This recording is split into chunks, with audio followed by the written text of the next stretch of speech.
परम पूजनीय सरसंघ चालक जी, इस विशेष व्याख्यान के कार्यक्रम में सम्मिलित सभी मान्यवर महानुभाव बहनें तथा भाइयों का मैं हृदय से स्वागत करता हूं। आज के इस कार्यक्रम में पूजनीय सरसंघ चालक जी का संबोधन हमें सुनने को मिलेगा। राष्ट्रीय स्वयंसेवक संघ के कार्यपद्धति में संपर्क विभाग का कार्य सातत्य से चलता है। आप जैसे विभिन्न क्षेत्र में नेतृत्व करने वाले, आपके कर्तृत्व के कारण विख्यात ऐसे सभी मान्यवरों के साथ संघ कार्यकर्ताओं का, संघ अधिकारियों का संपर्क बनता रहता है। इस प्रकार के कार्यक्रम के आयोजन से कुछ भूमिका के बारे में जानकारी मिलती है, प्रचलित विषयों के बारे में कुछ भूमिका ध्यान में आती है और इसलिए ऐसे कार्यक्रमों का आयोजन करना राष्ट्रीय स्वयंसेवक संघ के कार्यपद्धति में आ गया है। आज के इस कार्यक्रम का विषय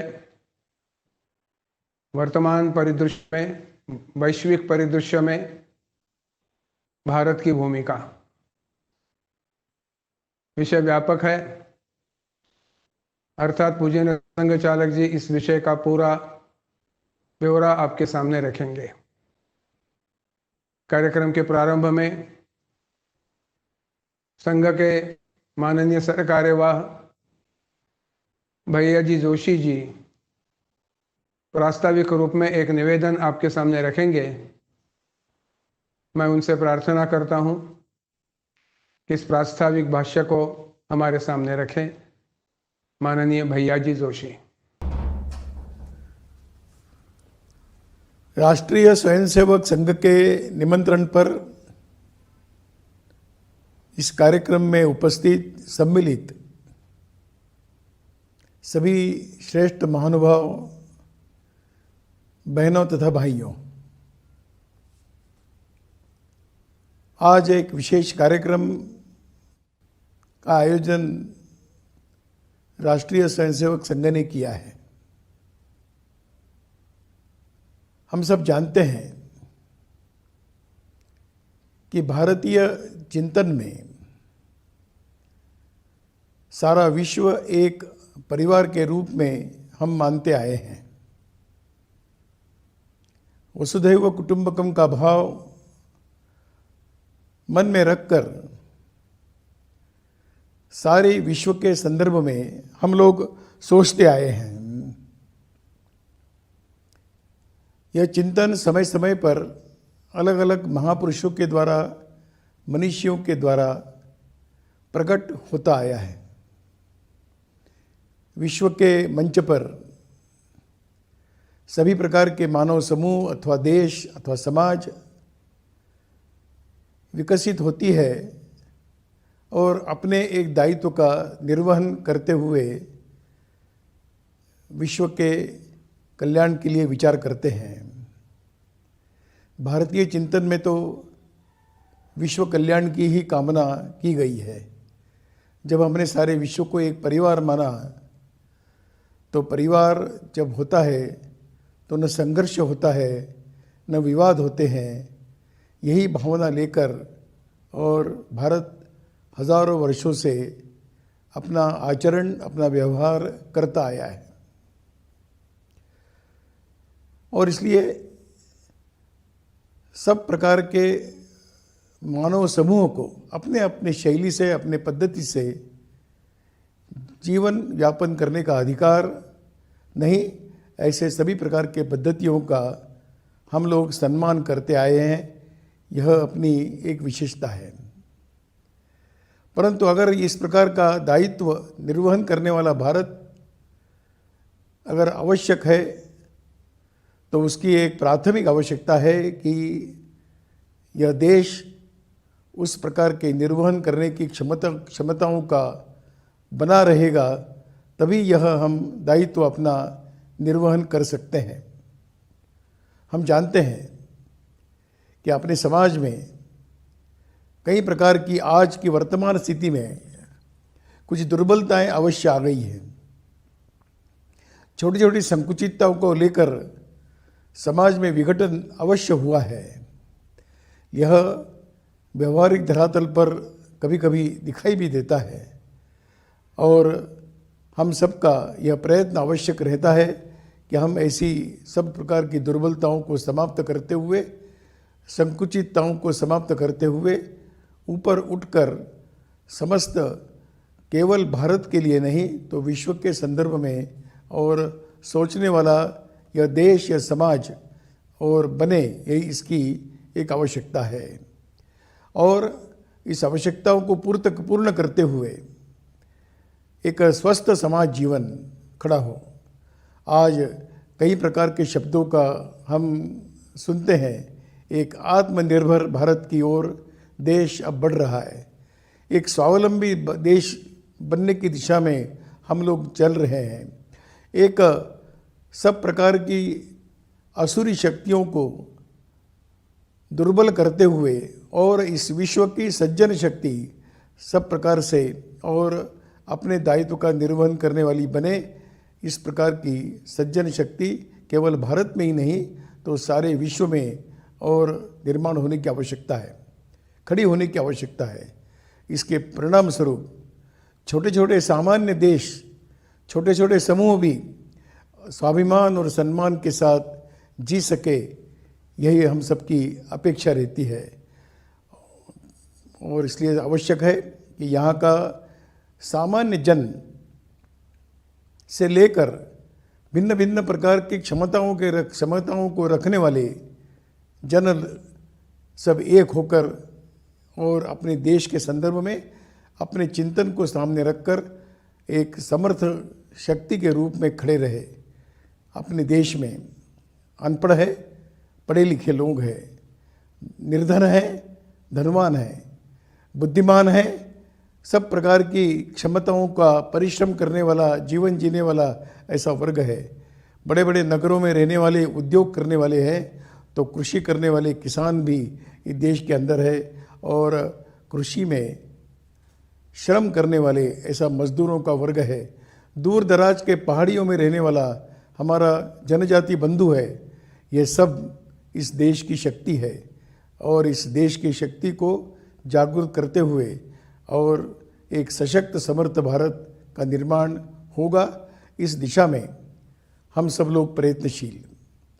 भारत की परंपरा में यह पहला विषय नहीं, यह हमेशा ही इस प्रकार का प्रयत्न होता आया है।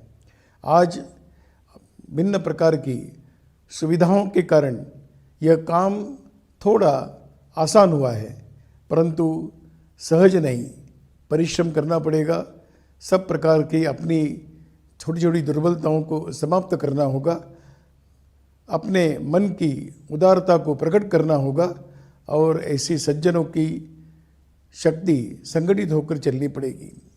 सामान्य अनुभव आता है कि सज्जन हमेशा असंगठित होते हैं। सज्जनों की संगठित शक्ति ही इस भारत के विश्व के संदर्भ में जो भूमिका है, उस भूमिका का निर्वहन करने का सामर्थ्य प्राप्त कर सकता है। राष्ट्रीय स्वयंसेवक संघ इसी दिशा में गत 95 वर्ष से हम सब लोग इसमें ही प्रयत्नशील है। आज अवसर है कि राष्ट्रीय स्वयंसेवक संघ के परम पूज्य सरसंघ चालक डॉक्टर मोहनराव जी भागवत आज हम सबके सामने अपने विचार प्रस्तुत करने के लिए हमारे मध्य में आए हैं। मैं उनसे निवेदन करता हूं कि एक देशभक्ति पर गीत होगा और उस गीत के पश्चात अपने विचारों को हम सबके सम्मुख प्रकट करें। धन्यवाद। देव दुर्लभ वीर व्रतले संगठित हो देश सारा। देव दुर्लभ वीर व्रतले संगठित हो देश सारा, विश्वव्यापी ध्येय पथ पर राष्ट्र विजयी हो हमारा। विश्वव्यापी ध्येय पथ पर राष्ट्र विजयी हो हमारा। सत्य पथ अपना सनातन, नित्य नूतन चिर पुरातन, व्यष्टि से परमेष्टि तक है चेतना का एक स्पंदन। वेदवाणी के स्वरों में गूंजती संस्कार धारा, विश्वव्यापी ध्येय पथ पर राष्ट्र विजयी हो हमारा। विश्वव्यापी ध्येय पथ पर राष्ट्र विजयी हो हमारा। सब सुखी हो सब निरामय, इस धरा का मूल चिंतन। विश्व को मांगल्य देने कर दिया सर्वस्व अर्पण। गहर पी कर शिव बने हम, शक्ति का यह रूप प्यारा। विश्वव्यापी ध्येय पथ पर राष्ट्र विजयी हो हमारा। विश्वव्यापी ध्येय पथ पर राष्ट्र विजयी हो हमारा। जननी है वसुधा हमारी, मातृ मन का भाव जागे। एकता का मंत्र देकर जगति में एकात्म साधे। विश्व गुरु के परम पद पर हो प्रतिष्ठित देश न्यारा। विश्वव्यापी ध्येय पथ पर राष्ट्र विजयी हो हमारा। विश्वव्यापी ध्येय पथ पर राष्ट्र विजयी हो हमारा। देव दुर्लभ वीर व्रतले, संगठित हो देश सारा। विश्वव्यापी ध्येय पथ पर राष्ट्र विजयी हो हमारा। विश्वव्यापी ध्येय पथ पर राष्ट्र विजयी हो हमारा। राष्ट्र विजयी हो हमारा। माननीय सरकार्यवाह जी, हमारे अखिल भारतीय संपर्क प्रमुख आदरणीय श्री अनिरुद्ध जी देशपांडे और आभासी माध्यम की सहायता से इस कार्यक्रम में सहभागी हुए सभी महानुभाव बंधु माता भगिनी, जैसा कि कहा कि विषय बड़ा व्यापक है और अपने भाषण के समयावधि में उसको पूरे ब्यौरे के साथ आपके सामने रखना ये असंभव बात है।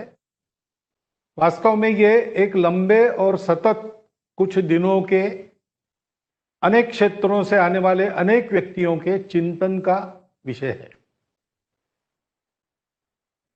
परंतु ये विषय अब मात्र कल्पना रंजन नहीं है। अपने भूतकाल के गुण गौरव करने का केवल विषय नहीं है, अथवा कोई फ्यूचर प्रोजेक्शन का भी ये विषय रहा नहीं। अब ये वर्तमान की आवश्यकता और वास्तविकता है। भारत के भूमिका की प्रतीक्षा हो रही है,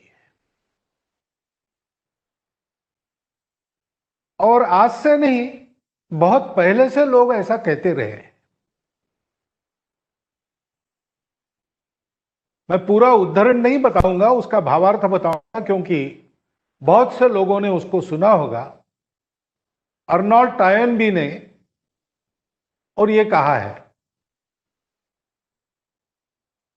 कि यद्यपि इस सदी की प्रारंभ में उसका जो प्रारंभ हुआ है वो यूरोपियन प्रारंभ रहा है, इसकी जो समाप्ति होगी, इसकी जो सांगता होगी, वो सांगता अवश्य ही भारतीय होनी पड़ेगी, अन्यथा विनाश अटल है।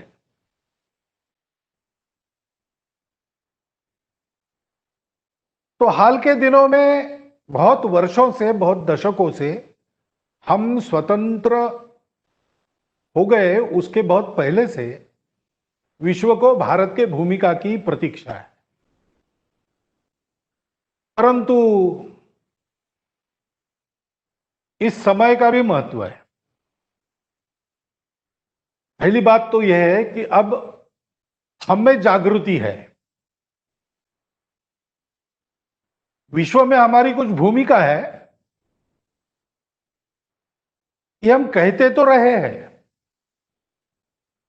परंतु वास्तव में हमको आज के भारत को इसमें कुछ करना है, ऐसा आज दिखाई देता है। हम स्वतंत्र हुए तब भी हमने इस प्रकार का चिंतन नहीं किया।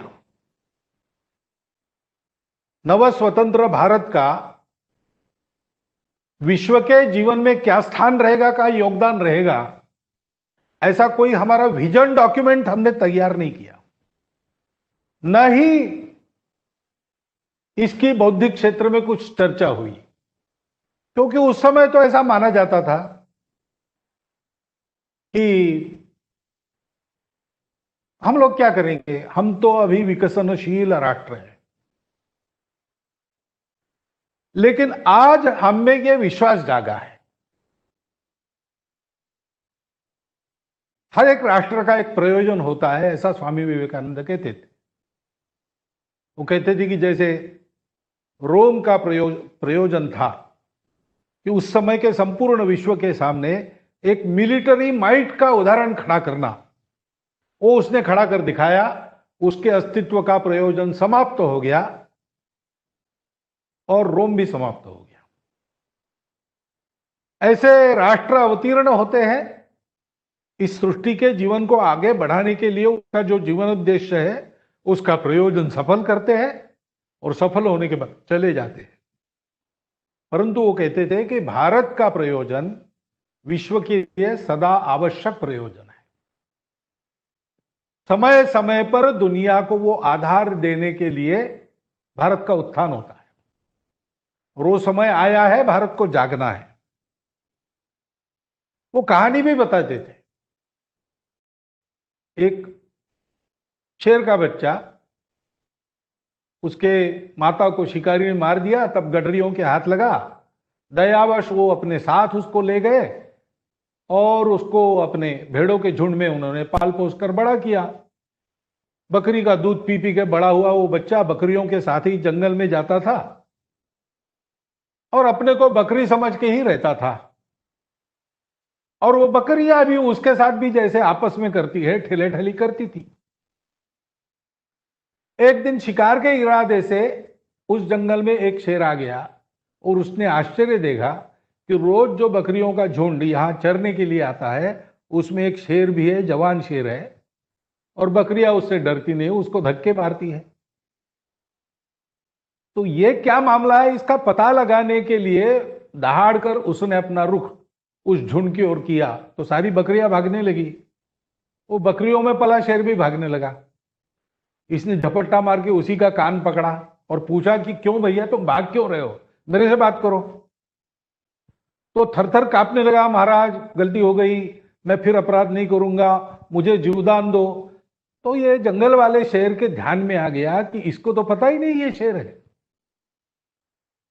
वो खींचते खींचते उसको एक तालाब के किनारे ले गया और तालाब के प्रशांत जल में उसने उसका स्वयं का प्रतिबिंब उसको दिखाया है और देखो तुलना करो, तुम्हारा रूप और मेरा रूप मिलता है कि बकरियों से तुम्हारा रूप मिलता है। ध्यान में आ गया उसके। तो उसने डरते डरते पूछा कि मैं बकरी नहीं हूं, क्या मैं शेर हूं? तो जंगल वाले शेर ने कहा कि दहाड़ कर देखो, कम से कम दहाड़ तो लगनी चाहिए, तभी शेर कहलाओगे। तो उसने दहाड़ लगाई और शेर की वो दहाड़ सुनकर वो बकरियां वगैरह तो दूर ही रही, गडरियों में फिर उस शेर के पास फिर से नहीं आए, क्योंकि वो जानते थे कि अब इस जंगल में जो शेर है वो जानता है कि वो शेर है। कुछ ऐसा अपने सामर्थ्य का साक्षात्कार आजकल हमको हुआ है जो पहले नहीं था। सामर्थ्य तो हमारे पास था और इसलिए दुनिया को भी उसका अनुभव हो रहा है। इसलिए पहले दुनिया हमको उस आदर से देखती नहीं थी। पुल देशपांडे नाम के महाराष्ट्र के प्रसिद्ध लेखक वो विदेश प्रवास में अमेरिका गए थे। चीन के आक्रमण के तुरंत बाद का समय था, 1962 में जो हुआ था उसके बाद। तो उन्होंने बड़ी वेदना से अपने उस प्रवास वर्णन में प्रसंग लिखा है कि वहां का एक प्रसिद्ध और मिमिक्री करने वाला कलाकार उसका कार्यक्रम देखने के लिए गए, तो उसने मिमिक्री की। उस मिमिक्री में वो भारत का पंतप्रधान बना, उस समय नेहरू जी पंतप्रधान थे, वैसा वेश करके आया और रोते रोते वो कहने लगा कि देखिए केनेडी चाचा, ये चीन ना हमको बहुत सताता है, उसका कुछ उपाय कीजिए। तो भारत एक रोने वाला देश है, सहायता के लिए इधर उधर भागने वाला देश है। ऐसी प्रतिमा उस समय लोगों के भी मन में रही होगी, लेकिन आज ऐसा बिल्कुल नहीं। और विश्व को जरूरत है, क्योंकि 2000 वर्षों से सुख के पीछे पीछे भागते अनेक अयशस्वी प्रयोग करने के बाद दुनिया थक गई है। पिछले 2000 वर्षों से ये प्रयोग हो रहे हैं, पश्चिम से ये सारे प्रयोग चले और सामान्यतः इन 2000 वर्षों में भारत की दखल ही ली नहीं गई, अथवा मैं ये कहूं कि संपूर्ण पौर्वात्य जगत की अनदेखी की गई। यह माना गया कि ये लोग तो ठहर गए, ये आगे नहीं बढ़ सकते, ये बर्बर लोग हैं, इनके पास ज्ञान नहीं है, इनके पास संस्कार नहीं है। अपने अहंकार में विचार करने वाले लोगों ने ऐसा विचार किया। लेकिन ऐसा करने के बाद भी और अपने प्रयास पूरे करने के बाद भी जिस ध्येय के लिए वो निकले थे वो तो नहीं हुआ। ध्येय सुख था, तो वैश्विक स्तर पर सुख की व्याख्या क्या करेंगे? तो भाई दुनिया में सर्वत्र शांति है, युद्ध कलह कहीं नहीं है। विश्व सुजल सुफल मलय जो शीतल है, यानी पर्यावरण ठीक है और सभी लोगों को सुख नसीब हो रहा है। लेकिन ऐसा नहीं हुआ। कबीलों के रूप में मानव रहता था, ऐसा उनका इतिहास कहता है। तो कबीलों के कोई मुख्य हुआ करते थे, कबीलों में आपस में लड़ाइयां हुआ करती थी। तो फिर उन्होंने सोचा कि हम सब लोग इकट्ठा है और एक राजा चुन ले। हम एक राजा चुन लेंगे तो वो हमारा सबका नियमन करेगा। तो उन्होंने राजा को अधिकार दे दिया, अपना राजा चुन लिया, राजा राज्य करने लगा। राज्य करने का, लोगों को शासित करने का, नियमित करने का राजा का अधिकार ईश्वरीय माना गया। लेकिन वो राजा बाद में अत्याचारी हो गए और लोगों को ही खाने लगे। तो फिर उसके विरुद्ध प्रतिक्रिया हुई और कुछ साक्षात्कारी महापुरुष, उन्होंने कहा राजा का राज्य क्या है, राजा तो मनुष्य है, राजा को भी अधिकार देने वाला जो है, राजाओं का राजा, वो ईश्वर है, ईश्वरी कानून से चलता है। तो कानून क्या है? तो पुस्तक आई, तोरा आया, बाइबल आया, कुरान आया, उसमें विश्व के सत्य के बारे में जो कुछ विवरण था, उस विवरण के आधार पर समाज जीवन के कुछ नियम और उनको सर्वश्रेष्ठ मानते हुए उसके आधार पर चलेंगे। राजा से नहीं डरना है, ईश्वर से डरना है, राजा को भी ईश्वर से डर कर चलना है, उसी राजा की मान्यता होगी। ऐसा चला, कुछ दिन अच्छा चला, जब तक इसका नियमन करने वाले साक्षात्कारी महापुरुष थे तब तक ठीक चला। बाद में फिर से विकृति ने इसमें प्रवेश किया तो धर्माचार्य भी जुलूमी बन गए। इतिहास की कथाएं ऐसा कहती है कि बड़े अमीर लोगों से पैसे लेकर स्वर्ग में उनकी सीट रिजर्व करते थे और गरीबों को चूसते थे। उसी समय विज्ञान का अवतार और उस विज्ञान के प्रकाश ने मनुष्य को जगाया और फिर मनुष्य कहने लगे, शास्त्रज्ञ कहने लगे कि ये सारी अंधश्रद्धा वाली बातें हैं, ईश्वर को हम तभी मानेंगे जब वो हमारे टेस्ट ट्यूब में आएगा। मनुष्य को सुखी होने के लिए उसको प्रयास करना है। इतने सारे मनुष्य है और सुख के साधन मर्यादित है, स्पर्धा होगी, इसलिए बलशाली बनना है। जो बलशाली है वो जिएगा। संघर्ष है अस्तित्व का, उसमें बलशाली होकर जीना है। अर्थ काम के सारे साधन अपने पास लेने हैं और सबका कल्याण करना है। वो अपने आप होगा, सबको ज्ञान देंगे, सबको समर्थ बनाएंगे। ईश्वर वगैरह की कोई आवश्यकता नहीं। और इसलिए उस विज्ञान के राज्य में ये सारी अंधश्रद्धाएं वगैरह नष्ट होने लगी। जितना जिसका वजूद था, राजा भी अपने अपने स्थान पर आ गए, धर्म के अधिकारी भी अपने स्थान पर आ गए और दुनिया आगे चली। लेकिन आगे चल के ये हुआ कि सारे साधन कुछ लोगों के हाथ में केंद्रित हो गए और साधनहीन लोगों का शोषण होने लगा। तो इसकी भी प्रतिक्रिया हुई। व्यक्ति के पुरुषार्थ को कोई प्रमुखता नहीं, व्यक्ति तो समाज नामक यंत्र का मात्र एक पुर्जा है, उसका कोई अस्तित्व नहीं। उसका अस्तित्व, उसका कर्तृत्व सारा समाज के लिए है, समाज प्रमुख है। और समाज में जिनके पास नहीं है उनके नियम चलेंगे, तभी उनका कल्याण होगा।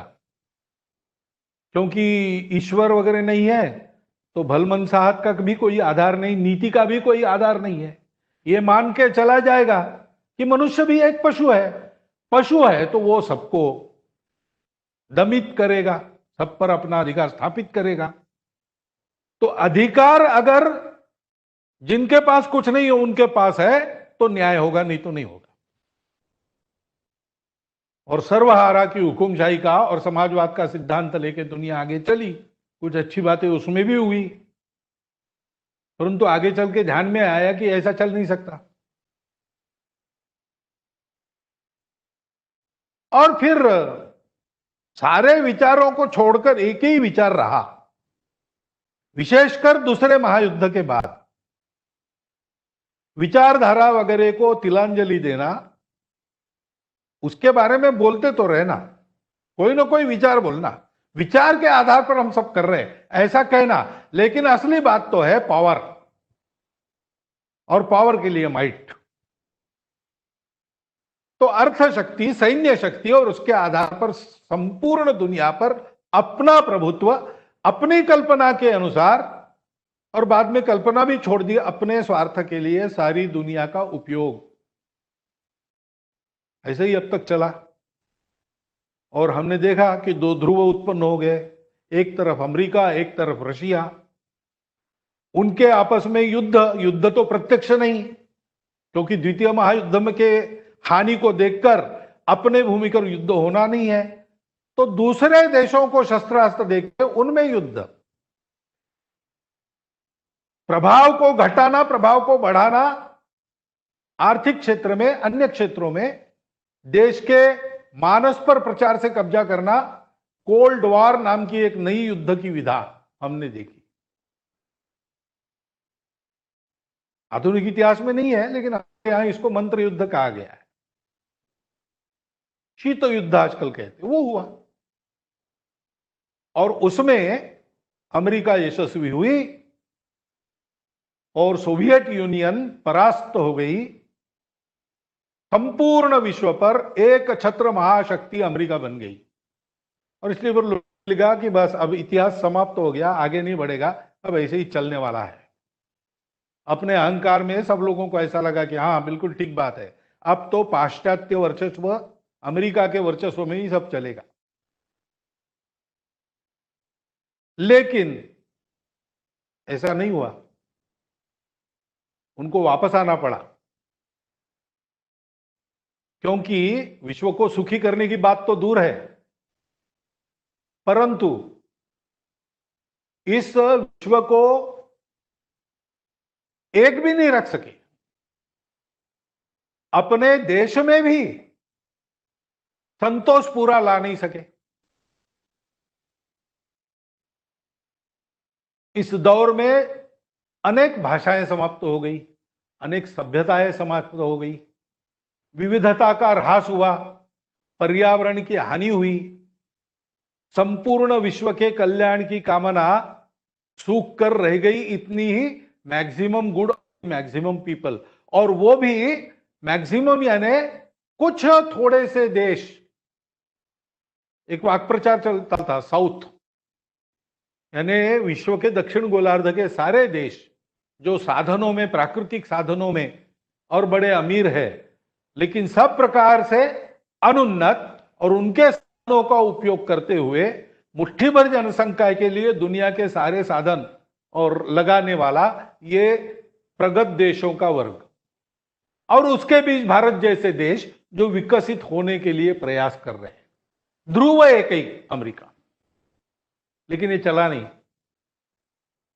उसकी व्यवस्थाएं बनी, लेकिन सारी दुनिया में इस प्रकार का कल्याणकारी एक प्रभाव ऐसा हुआ नहीं। उन्हीं को कहना पड़ा 2005 में कि सबके लिए एक ही प्रकार का मॉडल नहीं चल सकता, ये हमारी गलती हो गई, हमने ऐसा कहा। हमने ऐसा कहा कि अपनी अपनी संस्कृतियां भूल जाओ, नहीं, कल्चर मैटर्स। देखा कि ये सब करने के बाद भी, सर्वतंत्र स्वतंत्र समर्थ होने के बाद भी अन्य ध्रुव खड़े हो गए। चीन खड़ा हो गया। अब चीन यही करना चाह रहा है। कहने के लिए तो कम्युनिस्ट कहते हैं कि हम तो सोशलिस्ट है, हम कभी कैपिटलिज्म की ओर नहीं जाएंगे, हम वर्चस्ववादी नहीं है। परंतु संघ के द्वितीय सरसंघ चालक ने, पूजनीय श्री गुरु जी ने उसी समय कहा था, 60 के दशक में, कि ऐसा नहीं होगा, कुछ दिन जाने दो, चीन अपने मूल प्रकृति पर वापस आएगा। थोड़ा सा कन्फ्यूशियस और बहुत सारा उसके जो पूर्वज सम्राट थे, उन सम्राटों के साम्राज्य विस्तार की नीति, इस पर चीन उतर आएगा। और हम देख रहे हैं अमेरिका के सारे नीति को झांसा देकर वो विश्व की एक बहुत बड़ी आर्थिक शक्ति बन गया है और अपने प्रभाव को विस्तारित करना चाहता है। सारी बातों का उपयोग उसके लिए करता है। विश्व अपने बारे में क्या कहता है इसकी चिंता नहीं करता, वो अपने ध्येय पर आगे बढ़ रहा है। ये उसकी प्रकृति है। उसके चलते कई प्रश्न खड़े हो गए। जो एक ध्रुवीय विश्व था वो फिर से बहुध्रुवीय हो गया। अब रशिया भी अपने खेल खेल रहा है, पश्चिम को दबाकर अपने आप को आगे लाने की चेष्टा कर रहा है। इस सारे खेल में मध्य पूर्व में जो सारे देश थे उसमें कई प्रकार की खलबली चली है और उसके बहुत सारे परिणाम सारी दुनिया पर हो रहे हैं। सांप्रदायिक कट्टरता फिर एक बार उभार ले रही है। इस प्रकार की एक अस्थिर अवस्था जिसमें विविधता पर संकट, विश्व की शांति पर संकट, जनतांत्रिक व्यवस्थाओं पर संकट और विश्व की सुंदरता के समाप्ति का संकट उत्पन्न हो गए। सुख तो मिला नहीं। पर्यावरण की हानि का एक बहुत बड़ा प्रश्न दोधारी तलवार के रूप में विश्व के सिर पर फिर से लटकने लगा और उसमें यह कोविड की परिस्थिति आ गई। तो आज तक जिन सिद्धांतों पर सुख लाने का प्रयास किया उससे सुख तो मिला नहीं। उन सिद्धांतों को छोड़ छोड़ लोग जा रहे हैं। एक शब्द हम सुनते, लिबरल डेमोक्रेसी। तो लिबरल डेमोक्रेसी यानी हम डेमोक्रेसी है, हमारा एक देश है, लेकिन ये राष्ट्रवाद और राष्ट्रीयता वगैरह बातें बेकार है, सारी मानवता एक है, हमारे यहां तो सब चलता है। अच्छी बात है, कल्पना सुंदर है, परंतु ऐसा हुआ नहीं। जो जो अपने आप को लिबरल डेमोक्रेसी कहने वाले देश है वो आज सबके सब राष्ट्रवाद पर उतर आ रहे हैं। क्या फ्रांस, क्या अमेरिका, क्या इंग्लैंड, क्या हॉलैंड। तो वो जो कल्पना थी कि संपूर्ण विश्व एक और market force will be driving the people, इन दोनों को छोड़ दिया। जो प्रयोग किए उनके गृही तक ही छोड़ दिए और परिणाम मिले नहीं, रास्ता दिख नहीं रहा है। जिस विज्ञान के आधार पर ये सारी बातें करने का पुरुषार्थ मानव ने दिखाया, उस विज्ञान की भी सीमा हो गई। एक स्टारी यूनिवर्स नाम का लेख 1974 में मैंने पढ़ा था। उसने कहा कि बड़ा कठिन है अब, क्योंकि बड़ी सी बड़ी वस्तुएं जो है अवकाश में, ये जो सारे ग्रह गोल है उनको हमने देख लिया, आकाश गंगाओं को देख लिया, प्रकाश वर्षों के अंतर को पाटने लगे। अब हमारे ध्यान में आता है कि इसके आगे हमारे साधनों से जाना संभव नहीं है, क्योंकि प्रकाश वर्ष दूर सबसे नजदीक तारा है अल्फा सेंटोरी, वो 30 साल दूर है, 30 प्रकाश वर्ष दूर है। इसका मतलब वहां से निकला हुआ प्रकाश पृथ्वी पर आने के लिए 30 वर्ष लगते हैं। तो आज अगर हम उसका चित्र लेंगे तो हमको ये समझना पड़ेगा कि आज लिया हुआ वो चित्र 30 साल पुराना है। आज की अभी वस्तु स्थिति क्या है हमको पता नहीं लगेगी। पृथ्वी के वातावरण में प्रकाश सरलता में जाता है, लेकिन अवकाश में वो कर्वेचर भी आती है। उसमें हो सकता है कि बहुत ज्यादा दूर जाए तो प्रकाश घूमकर हमारे पास आए और हमारी पीछे की वस्तु हमको हमारे आगे दिखे। तो सत्य का पता लगाने के लिए जो विश्व की भव्यता है उसको पाटने का कोई साधन आधुनिक विज्ञान के पास नहीं। वो लिखता है, अमेरिका का एक अच्छा फिजिसिस्ट था, उसका लेख था, भूल गया, एक रीडर्स डाइजेस्ट का कॉमेमोरेटिव वॉल्यूम, उसके 75 वर्ष पूरे हुए इसलिए उसमें यह था। और उसने कहा सूक्ष्माति सूक्ष्म हमने इतना कर लिया कि अब हम एटम के अंदर के कणों तक गए। अब यह स्थिति है कि उपकरणों से उसको देखने या कुछ करने जाते हैं तो बिगड़ता है। तो वो मूल में कैसा था दिख नहीं पाते, क्योंकि देखने की क्रिया में ही वो अपना रूप बदल देता है। वो कण है कि वो तरंग है, ये हमको पता नहीं चलता। फिर वो कहता है कि अब एक ही साधन है जो प्रकाश से ज्यादा गति से जाने के बाद भी टूटता नहीं है। बाकी सारी अपनी वस्तुएं हमारे देह से ही प्रकाश से अगर ज्यादा गति में जाने लगी तो एकदम बिखर जाएगी। लेकिन एक ही साधन है मनुष्य का मन। मन का उपयोग करके हमको जाना पड़ेगा, और अगर मन का साधन के रूप में उपयोग करना है, हमको उस लेख में उन्होंने नाम दिए थे, हमको योग वासिष्ठ और पतंजल योग सूत्र का अध्ययन करना पड़ेगा, यानी भारत की तरफ आना पड़ेगा।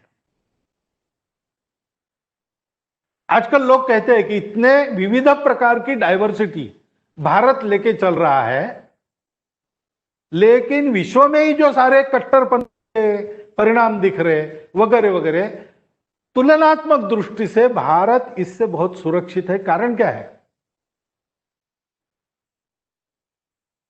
भारतवर्ष में भी एक समय की वैज्ञानिक प्रगति थी, बहुत पीछे नहीं जाना। वैसे धर्मपाल जी का साहित्य आप पढ़ेंगे तो कितनी प्रगति हमारी थी में आएगा। शिक्षा व्यवस्था हमारी आदर्श शिक्षा व्यवस्था थी, जिसको यूरोपीय देश अपने में ले गए। भारत की कृषि सर्वोत्तम कृषि, उन्नत कृषि थी।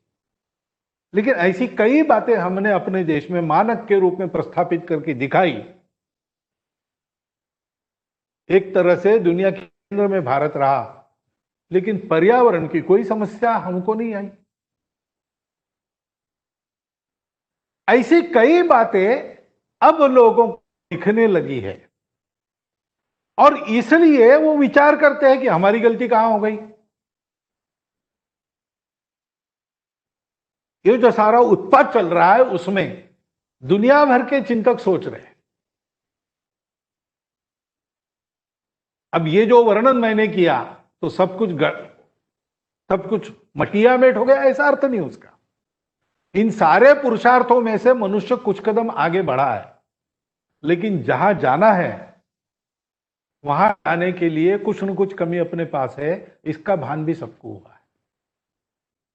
और उस अधूरेपन को पूरा करने की बात अपने को करनी पड़ेगी, क्योंकि सारा जिस कारण से हुआ,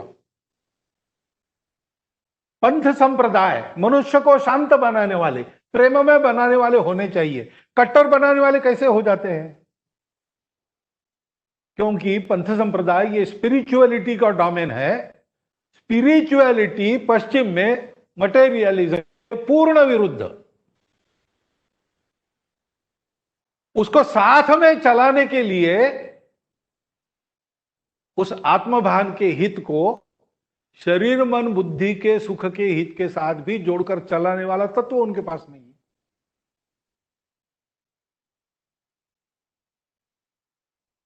मनुष्य में व्यक्ति का हित, इंडिविजुअलिज्म ठीक है कि सोशलिज्म ठीक है, दोनों साथ नहीं चल सकते। मैनेजिंग द ड्युअलिटीज के लिए कोई सेतु विश्व के पास नहीं है।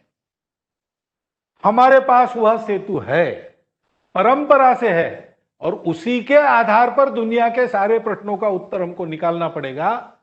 उसको समय समय पर विश्व को देते रहना, यह भारत का प्रयोजन है।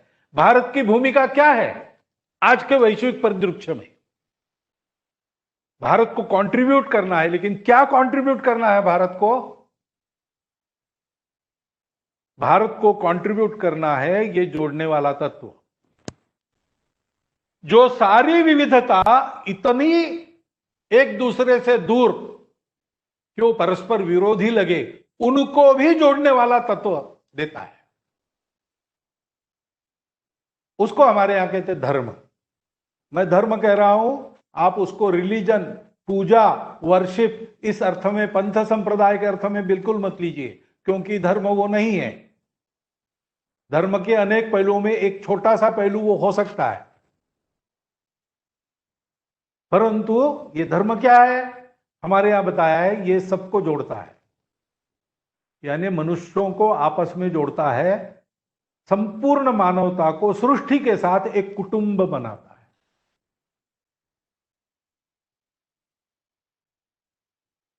एक व्यक्ति, समाज और सृष्टि तीनों को जोड़कर तीनों का विकास एक साथ करने वाला। मनुष्य के शरीर, मन और बुद्धि तीनों के सुख को देते हुए उसको आत्म सुख की ओर बढ़ाने वाला। और दुनिया में जो लोगों की आशाएं, आकांक्षाएं, इच्छाएं हैं सुख की, और उसके लिए दुनिया में जितने साधन हैं, यानी काम पुरुषार्थ और अर्थ पुरुषार्थ, ऐसा हमको, उसको अनुशासित करके संपूर्ण विश्व का एक एक घटक, एक एक व्यक्ति सही अर्थ में स्वतंत्र बने, ऐसी मुक्ति उसको देने वाला। स्वतंत्र बने लेकिन आत्मीय रहे, एक दूसरे का अलग न हो जाए, ऐसा उसको जोड़ने वाला वो तत्व धर्म है। उससे इहलोक के और परलोक के सुख सबको मिलते हैं। भारत को यह देना है, maximum good of the maximum people का उत्तम उदाहरण क्या हो सकता है? 2000 वर्षों में इन सारे प्रयासों के कारण अपने सामने खड़ा हो गया, लेकिन आज वो अधूरा लगता है। सर्वे भी सुखिनः सन्तु, सबको सुख मिले, ऐसी व्यवस्था देनी, उसमें किसी को गौण नहीं माना जाएगा, उसमें विकास भी रहेगा, उसमें पर्यावरण की सुरक्षा भी रहेगी, उसमें व्यक्ति भी सच्चे अर्थ में स्वतंत्र और अधिकार संपन्न होगा, और समाज भी सच्चे अर्थ में प्रबल होगा। समाज के हित में मनुष्य और अपने स्वार्थ को देखेगा। ऐसी व्यवस्था देने वाला धर्म है जो सबको जोड़ता है, सबको उन्नत करता है, सबको ऊपर उठाता है। इसलिए उसको कहा है कि यह धारणा करता है। धारणा धर्म इत्याहु धर्मो धारयते का प्रजा। वो इस लोक के सुख और परलोक के सुख दोनों की एक साथ चिंता करता है, अभ्युदय और निश्रेयस दोनों को देता है। और वो धर्म स्वभाव सबके उसको न्याय देते हुए सबके कर्तव्यों का अनुशासन देता है। सबके स्वभाव, पशुओं के, मनुष्य के, सृष्टि के हर पदार्थ के स्वभाव का एक संतुलन बनाकर चलता है, और उनको विश्व के प्रति अपना जो कर्तव्य है उसका बोध कराता है, उस कर्तव्य की बुद्धि में उनको स्थिर करता है। यह धर्म है। उसके हमारे यहां 4 लक्षण बनाए हैं। पहली बात है सत्य। क्या सत्य है? जो सत्य पाश्चात्यों को नहीं मिला वो सत्य हमको। अस्तित्व एक है, अस्तित्व में विविधता दिखती है, एकता का ही आविष्कार है। आजकल हम लोग कहते हैं ना विविधता में एकता, भारत उसके आगे जाता है, वो कहता है एकता की ही विविधता है। और इसलिए इसका विचार जो करेंगे, विचार कैसा करेंगे? मेरे लिए क्या उपयोगी है और नहीं है, ऐसा नहीं करेंगे। ये सब मेरा अपना है, इसके योग्य प्रकार से योजना हमको करनी है, किसी का किसी को उपद्रव न हो और सबका लाभ सबको मिले।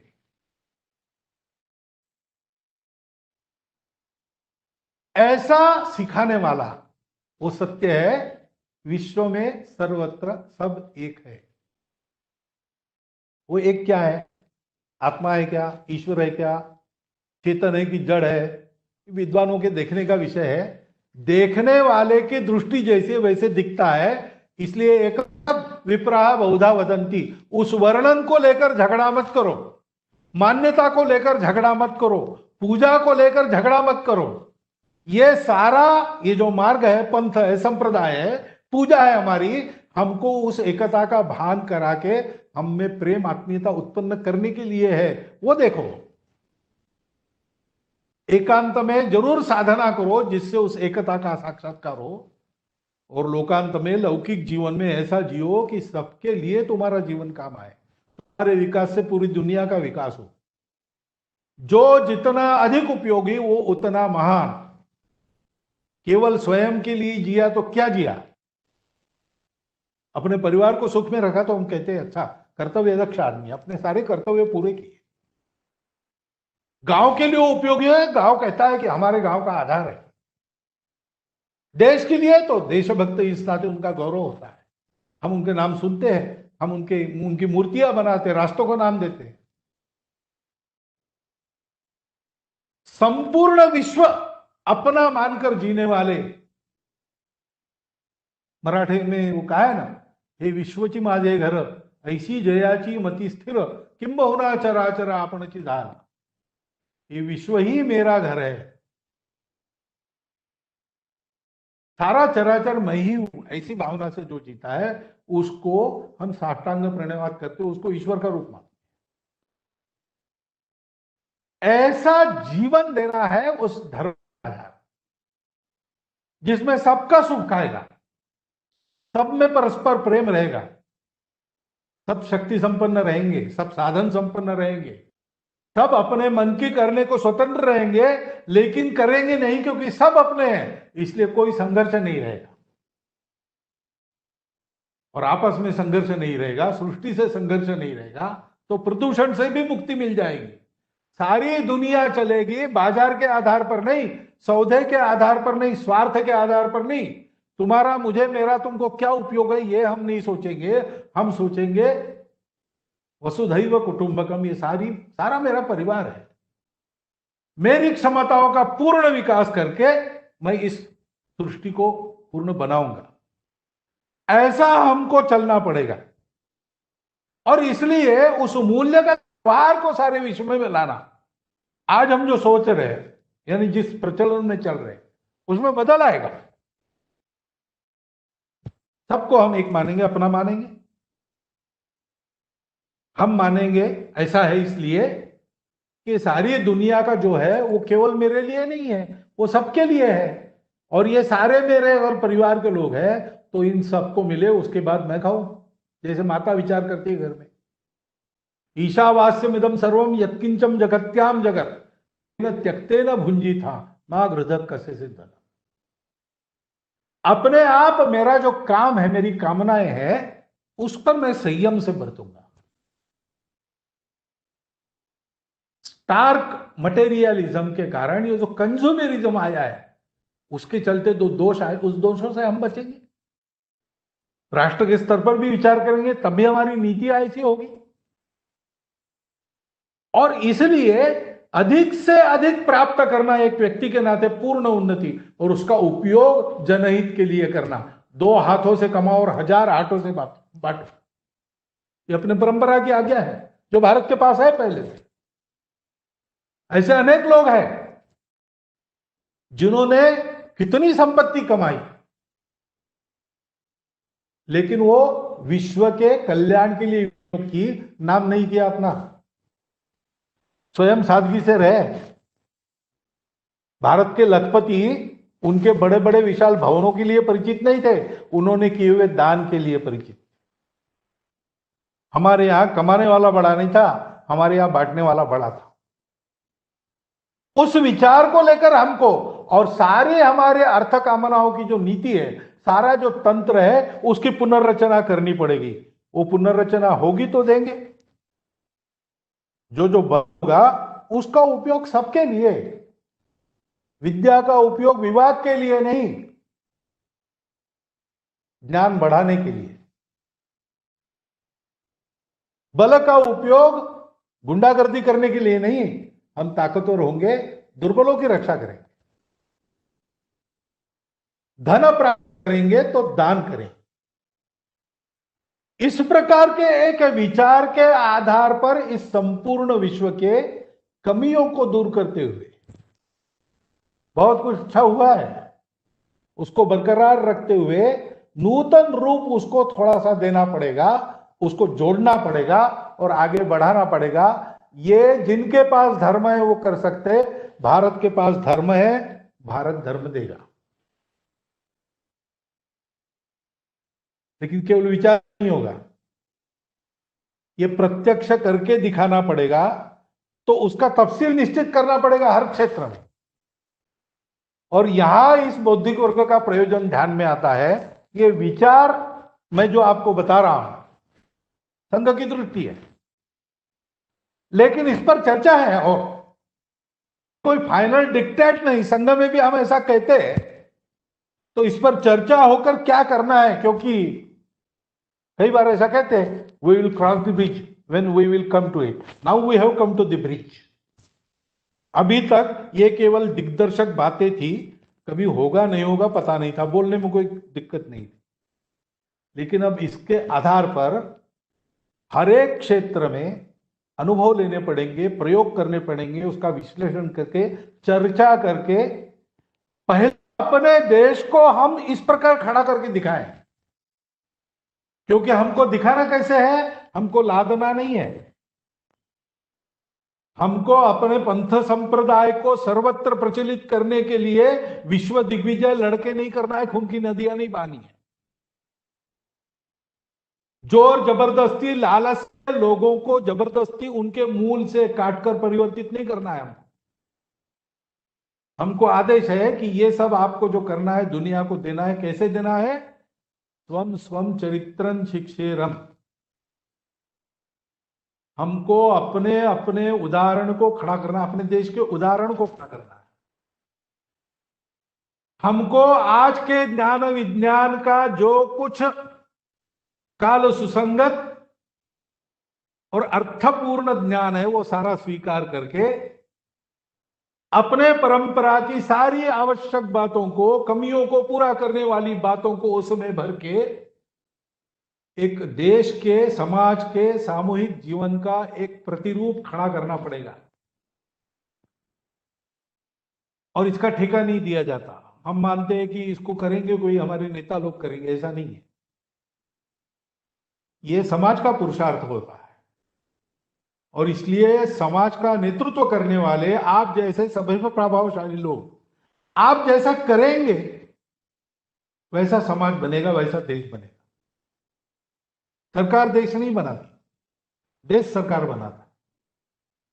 और इसलिए भारत को दुनिया में एक कंट्रीब्यूटर बनाना है तो भारत को अपने आदर्श, अपने विचारों के आधार पर, क्योंकि वो भारत के आदर्श नहीं है केवल, वो वैश्विक आदर्श है। यही सारी और कल्पना लेकर हमारा जीवन खड़ा हुआ है और इसमें प्रत्येक देश की अपनी अस्मिता और विविधता को पूर्ण स्कोप है। कोई एक तंत्र में सबको बिठाने का हम प्रयास नहीं करेंगे। मुझे याद है संघ के एक बौद्धिक वर्ग में मैंने सुना है, हमारे आचार्य कह रहे थे उस समय, वो अब नहीं है, कि देखो ये राष्ट्रीय स्वयंसेवक संघ भारत में खड़ा होगा, संघ के स्वयंसेवक देश विदेश में भी जाएंगे तो वहां भी वो खड़ा करेंगे। तो बाकी देशों में संघ क्यों खड़ा करना है? वहां भारत का राज्य स्थापन करना है क्या? या भारत का धर्म वहां पर सबको सिखाना है क्या? ऐसा कुछ नहीं है। कहेंगे अपने मूल्यों संस्कारों के आधार पर वहां राष्ट्रीय स्वयंसेवक संघ के सेवक ऐसा जीवन जिएंगे जिसको देख के वहां के लोग अपना राष्ट्रीय स्वयंसेवक संघ बनाएंगे। और उस समय तो ये केवल एक प्रोजेक्शन था, फ्यूचर प्रोजेक्शन, लेकिन आज वो वास्तविकता में आया है। हिंदू स्वयंसेवक संघ की शाखा को देखकर केनिया में तद्देशीय लोगों ने उनके संघ की शाखाएं चलाना प्रारंभ की, क्योंकि उनको लगा कि अच्छा जीवन जीने का तरीका इसी तरह से सीखने को मिलता है। हमने उनको कहा नहीं, हमने कहा ये तो हमारा संघ भारतीयों के लिए है, आप अपना संघ आप तय करो, उसकी भाषा स्वतंत्र रहेगी, उसके गीत उनके अनुरूप होंगे। ये सारी बातें वहां के अनुरूप उन्होंने खड़ी कर दी। भारत को भी ऐसा जीवन खड़ा करना पड़ेगा दुनिया में, और जीवन खड़ा करना है तो कोई एक आदमी बड़ा आदेश करे और सब लोग, ऐसे नहीं होगा। जीवन के विभिन्न क्षेत्रों में अनुभव रखने वाले आप जैसे सब लोग हैं। हमको इसको ध्यान में रखकर कि दुनिया के अधूरेपन का उत्तर हमको देना है, ये हमारे जीवन का प्रयोजन है, राष्ट्रीय जीवन का। दुनिया समस्या में है, आशा से हमको निहार रही है, हमको उनकी आशाओं को पूर्ण करने वाला भारत खड़ा करना है। अपने अपने क्षेत्र में हम ऐसे प्रयोग करें, हम ऐसा खड़ा करें और हम मिलकर चले। ये सब करने का सामर्थ्य तो आपका है। आपने जीवन में अपनी गुणवत्ता को जीवन की परीक्षा में सिद्ध कर रख दिया है और आप भारत के महाजन हैं। इस दिशा में हम चलेंगे, हमको मिल जाने की जरूरत नहीं है। ये जो वेंचर होगा नए भारत खड़ा करना, दुनिया को दिशा देने वाला भारत, दुनिया को धर्म देने वाला भारत, दुनिया में एक अत्यंत क्रूशियल कंट्रीब्यूशन देने वाला भारत, ये खड़ा करने वाले हम लोग एक वाहिनी में चले, इसकी आवश्यकता नहीं। This venture need not be a joint venture, but all ventures must be coordinated in one direction. हमारे यहां संगठन सूक्त हम कहते हैं, संगच्छध्वम संवदध्वम संवो मनावसी जानता। एक दूसरे को मन कर समझकर, एक दूसरे का मन रखते हुए हम सब लोग एक दिशा में चले, एक दिशा में बोले। भारत को खड़ा करना है, देश के लिए जीना है। और उसके कारण हमारा मंत्र समान रहेगा। संपूर्ण समाज का एक पुरुषार्थ है कि हमारी समिति बन जाएंगी और हम लोग सहचित्त होंगे। विनोबा जी भावे कहते हैं कि सहचित्तता यानी समचित्तता नहीं है, यानी आपके हमारे मत भी मिलने की आवश्यकता नहीं, लेकिन उद्देश्य, दिशा एक होनी चाहिए। दिशा स्वार्थ की नहीं होनी चाहिए। भारत को दुनिया में योगदान देने वाला देश बनाना है तो जो भारत के पास है वो भारत, उसके आधार पर भारत को खड़ा करना पड़ेगा, काल सुसंगत रूप उसका।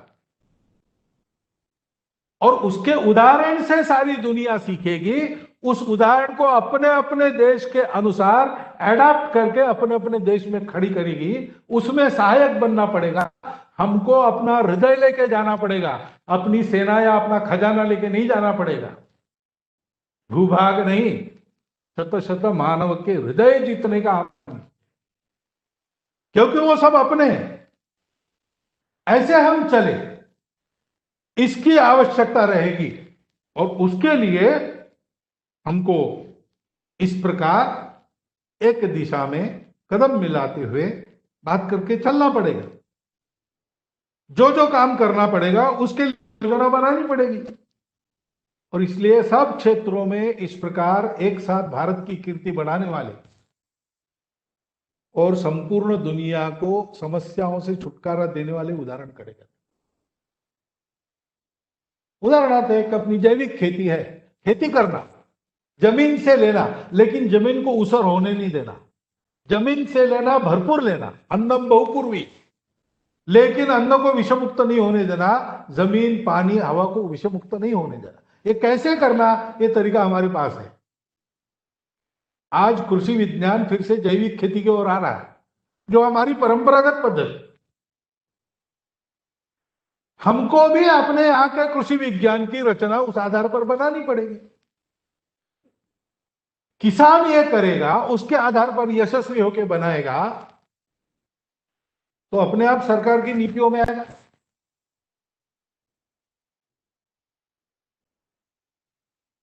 कृषि विद्यापीठों में जो ज्ञानी लोग बैठे हैं, जो कृषि का चिंतन करने वाले लोग हैं, वो अगर अपने इस पद्धति को पहले जान लेंगे, उनको पता नहीं है। सारी टेक्स्ट बुक्स इस ज्ञान को नहीं देती, उनको नई टेक्स्ट बुक्स लिखनी पड़ेगी। ऐसा हमारे पास बहुत कुछ है, उसको लाना पड़ेगा।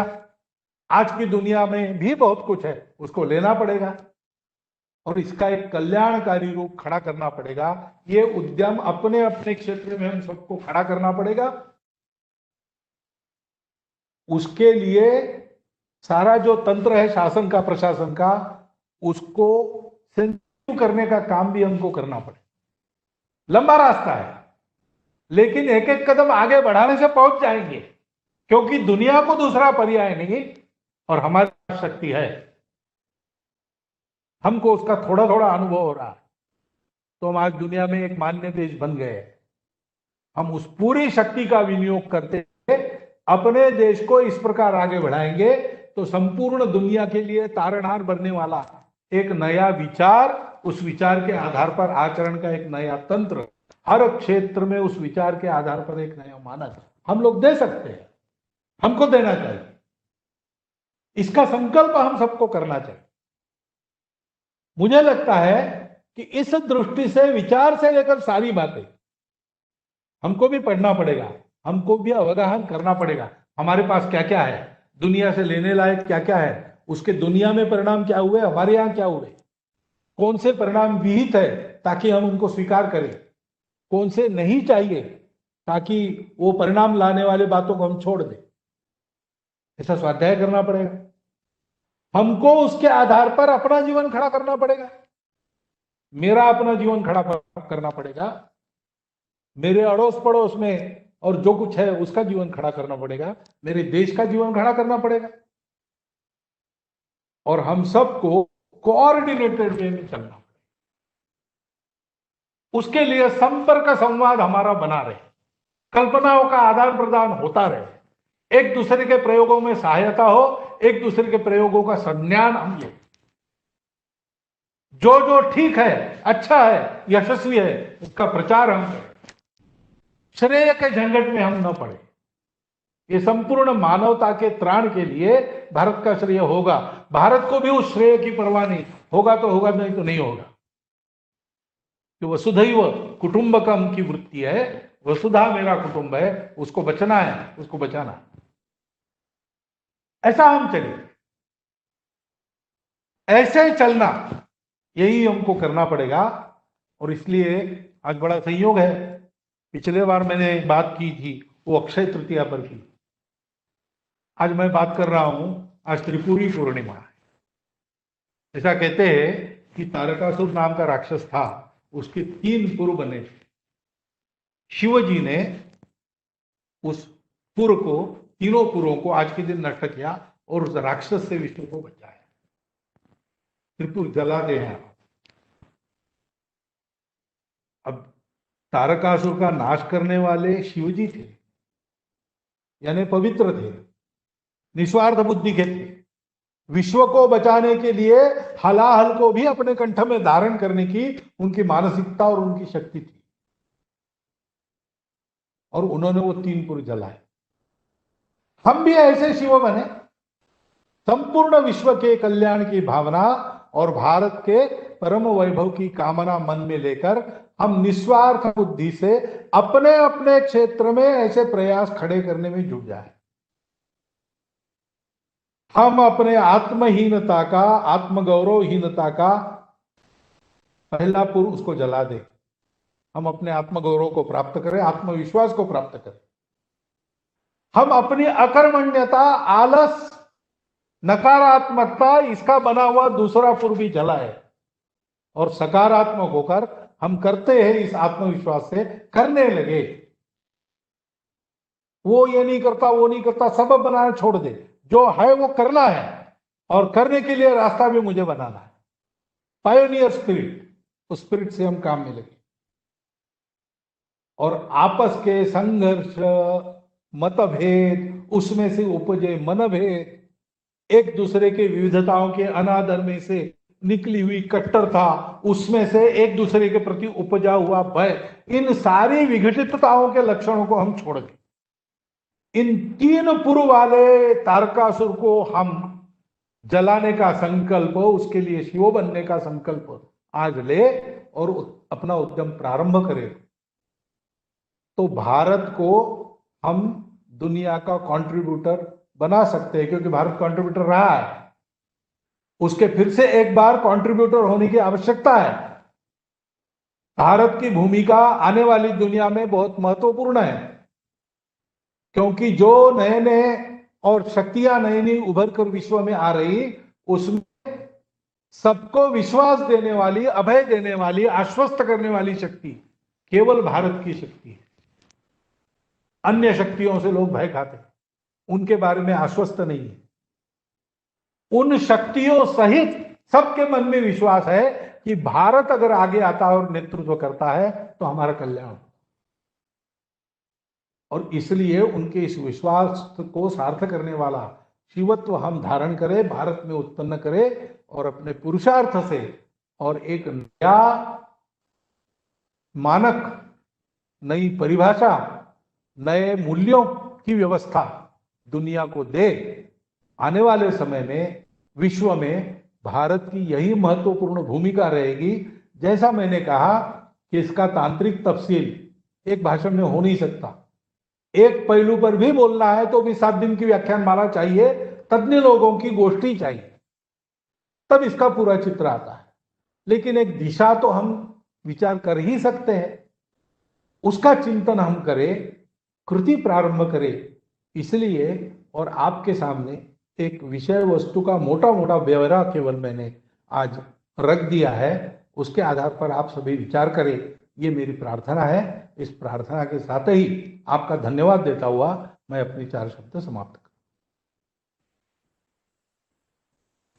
परम पूजनीय सरसंघ चालक जी के उद्बोधन के माध्यम से एक अत्यंत विशाल पट हमारे सामने खुला कर दिया। एक अत्यंत अर्थगर्भ पाधेय यहाँ से जाते समय हम सबको प्राप्त हुआ। औपचारिकता की मर्यादाएं छोड़कर प्रेम के साथ मैं कहूँगा कि सब आपके बहुत कृतज्ञ हैं, बहुत आभारी हैं। भारत के चिंतन की मूल दिशा एक बार फिर से सबके सामने आने का प्रयास इस व्याख्यान से सफल होगा, ऐसी मैं अपेक्षा रखता हूं। आज के इस कार्यक्रम में मैं आता हूं क्योंकि हमने निमंत्रणों की व्यवस्था की थी। समाज के भिन्न भिन्न क्षेत्र के मान्यवर यहां आए हैं। कोविड के संकट के कारण ये आभासी पद्धति से करना पड़ रहा है, लेकिन अपने अपने घरों में, अपने कार्यालयों में रहकर आप इस ले रहे हैं, ये मैं जानता हूं। जब हमने सूचियों का विचार किया तो ध्यान में ऐसा आया कि बहुत सारे क्षेत्र इसमें आ सकते हैं। है, अर्थ है, शिक्षा है, सामाजिक क्षेत्र है, सांस्कृतिक क्षेत्र है।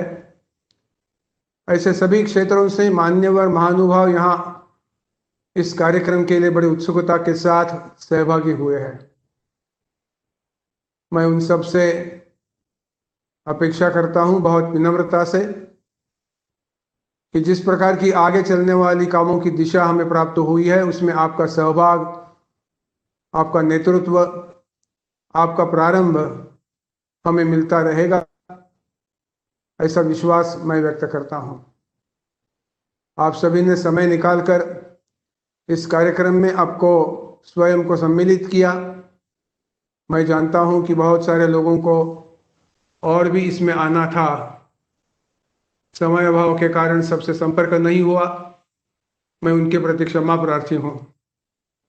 फिर से मैं पूजनीय सरसंघ चालक जी, माननीय सरकार्यवाह जी, इनके प्रति प्रेम पूर्वक कृतज्ञता व्यक्त करता हूं, क्योंकि संघ के सारे व्यवहारों में प्रेम के साथ ही ये सारी बातें आगे आती है। और आप सभी जो संघ के विचारों से परिचित है, संघ के विचारों के लिए नए हैं, कोई नया है ऐसा तो मैं नहीं समझता, लेकिन शायद अनुभव का होगा, ऐसे सभी को मैं धन्यवाद प्रदान करता हूं। आपका ये सारा सानिध्य, आपकी सहभागिता भविष्य में भी प्राप्त होती रहेगी। संघ के संपर्क विभाग के माध्यम से स्वयंसेवक आपसे मिलते जाएंगे, अधिकारी आपसे मिलते जाएंगे। आपके मतों का और आपके सारे अभिप्रायों का जरूर विचार होगा। मैं आप सभी से प्रार्थना करता हूं कि इस प्रकार की आपसे कुछ अपेक्षाएं और मत जानने का प्रयास औपचारिक पद्धति से हम कर रहे हैं, उसमें भी आपकी सहभागिता प्रार्थनीय है। जो सारे यहाँ आए हैं उनके प्रति मैं आभार व्यक्त करता हूँ, और यह कार्यक्रम यहीं पे समाप्त होता है ऐसा भी जाहिर करता हूँ। सभी को फिर एक बार धन्यवाद, नमस्कार।